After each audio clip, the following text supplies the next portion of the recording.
ಮೈಸೂರಿನ MP ಇದ್ದಾನೆ ಪ್ರತಾಪ್ ಸಿಂಹ. ಆತನಷ್ಟು ಅಯೋಗ್ಯ ಮುಟ್ಟಾಳ ಇನ್ನೊಬ್ಬ ಇಲ್ಲ. 45 ವರ್ಷದ ರಾಜಕೀಯ ಅನುಭವ ಇರ್ತಕ್ಕಂಥ ಸಿದ್ದರಾಮಯ್ಯ ಸಾಹೇಬ್ರ ಬಗ್ಗೆ ಬಾಯಿಗೆ ಬಂದಂಗೆ ಮಾತಾಡ್ತಾರೆ. ಪ್ರತಾಪ್ ಸಿಂಹ ಅವರೇ ಬಾಯಿ ಮುಚ್ಕೊಂಡಿರಬೇಕು, ನಿಮ್ಮ ಬಾಯಿತ್ಯವನ್ನ ಕಡಿಮೆ ಮಾಡ್ಕೋಬೇಕು. ಲೋಕಸಭೆಗೆ ಪಾಸ್ ಕೊಟ್ಟಲ್ಲ ದೇಶದ್ರೋಹಿ ಅಲ್ವಾ? ಆನ್ಸರ್ ಮಾಡಿ. ಹೋಗಿ ಸ್ಮೋಕ್ ಬಾಂಬ್ ಎಲ್ಲ ಹಾಕಿದ್ರಲ್ಲ, ಮಾನ ಮರ್ಯಾದೆ ಇಲ್ವಾ ಪ್ರತಾಪ್ ಸಿಂಹ ಅವರಿಗೆ?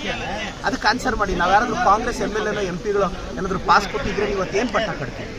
ಸಿದ್ದರಾಮಯ್ಯ ಸಾಹೇಬ್ರ ಬಗ್ಗೆ ಮಾತಾಡ್ತೀವಿ. ಕೇಂದ್ರ ಸರ್ಕಾರ ಅಕ್ಕಿ ಕೊಡ್ತು ಅಂತ ಈ ಮುಟ್ಟಾಳರಿಗೆ ಏನಾದರೂ ಜ್ಞಾನದ ಬಗ್ಗೆ ಅವೇರ್ನೆಸ್ ಇದೆಯಾ?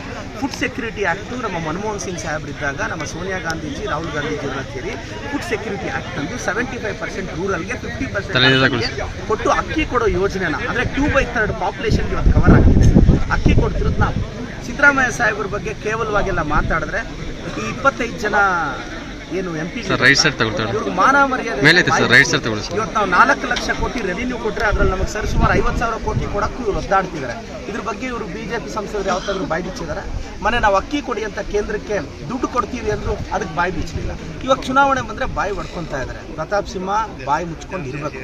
ಮಾತಾಡೋದು ನಿಮಗೆ ಅಲ್ಲ. ನೀವು 1 ಕಲ್ಲು ಹಾಕಿದ್ರೆ ನಮಗೂ 4 ಕಲ್ಲು ಹಾಕೋದು ಬರುತ್ತೆ. Request warn.